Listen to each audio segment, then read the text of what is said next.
I'm Jack Burns with the Mount Crescent Ski Patrol in the Rocky Mountain Division. In this section, we are going to take a look at the components of the cardiovascular system in order to gain a better understanding of how they work together. Let's start at a high level with the three basic components of the cardiovascular system. That would be blood, the heart, and the blood vessels. And then we'll dive deeper into each one. This is Chapter 10, Anatomy and Physiology. The cardiovascular system, which you have covered in earlier chapters, includes three basic components: blood, heart, and blood vessels, or vasculature. In healthy patients, the heart pumps oxygenated blood throughout the arterial vessels to the capillaries, where oxygen and carbon dioxide are exchanged at a cellular level.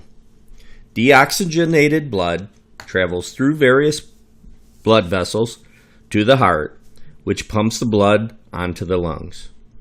There, carbon dioxide is released into the air, and the blood is oxygenated and returned to the heart. And this process is repeated.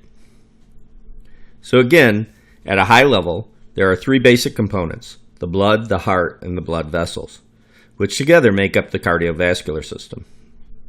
Any prolonged or serious disruption affecting any part of the cardiovascular system can disrupt this process and can result in decreased blood flow, cellular hypoxia, and hypoperfusion, or shock.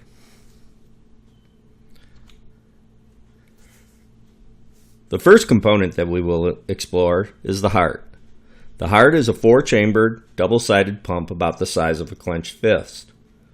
Specialized cells within the heart generate electrical impulses that spreads through the walls in a rhythmic wave-like fashion.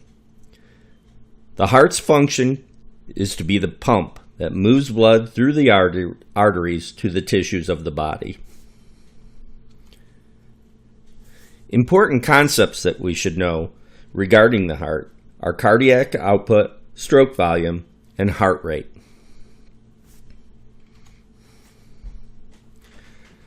Cardiac output is the volume of blood that the heart pumps out in 1 minute.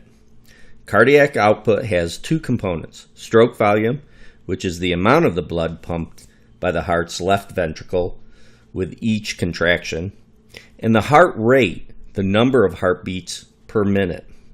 The product of stroke volume and heart rate is the cardiac output.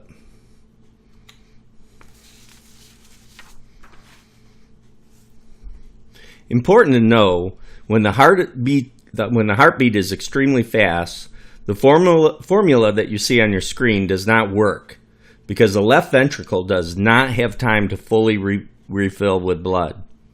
So we can start to see that factors that affect the heart rate or the stroke volume can reduce the cardiac output, which can lead to stroke.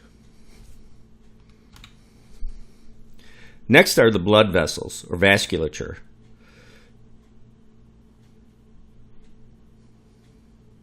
Think of the blood vessels as a bucket that holds a finite amount of blood in the circulatory system. This will be important later when we discuss what happens when the bucket loses a significant amount of blood and how that can lead to shock. So the vascular system is a closed network that runs throughout all parts of the body. The vast network of blood vessels is referred to as the vasculature, and a good starting point are the so-called great vessels that enter and exit the heart. The largest artery, the aorta, serves to move blood from the heart. There are actually major branches that divide into smaller arteries that branch and rebranch as they extend to organs and tissues they serve. Now, in the smaller branches are muscles that allow for considerable constriction and dilation.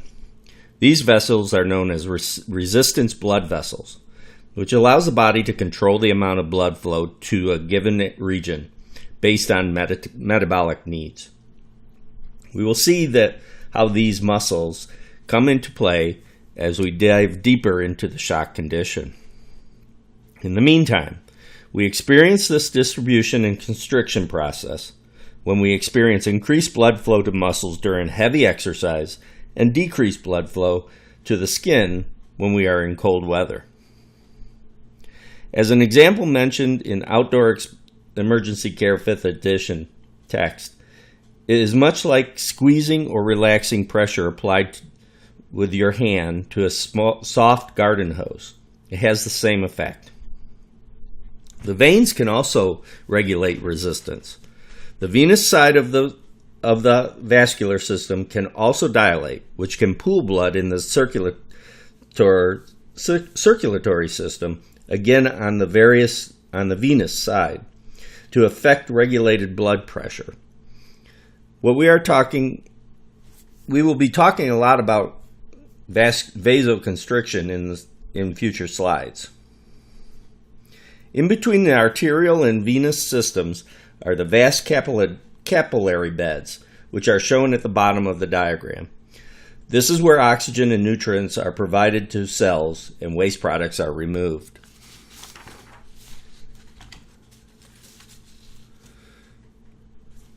Finally, we take a look at the blood itself. Blood is referred to as the fluid of life that enables cells, tissues, and organs to function. Blood transports oxygen, nutrients, and waste products, and is composed of both solid and liquid elements. The solid elements of blood include blood cells, red blood cells, white blood cells, and platelets. The liquid portion is known as plasma and consists of water, electrolytes, and suspended materials such as proteins. Nutrients and waste are dissolved or suspended in the plasma. Red blood cells, or erythrocytes, are particularly important because they carry oxygen using a protein called hemoglobin. White blood cells fight infection, and platelets aid in clotting. Hemoglobin in the red blood cells have the remarkable property of rapid and tightly binding oxygen when oxygen is plentiful, for example in the lungs, and releasing it in areas of low oxygen concentrations, for example, tissues. Most all of the oxygen in the body is transported via hemoglobin, and very little is transported in the blood dissolved in the plasma. The degree to which hemoglobin has bound to oxygen is referred to as oxygen saturation, which is often measured using a specialized device called a pulse oximeter.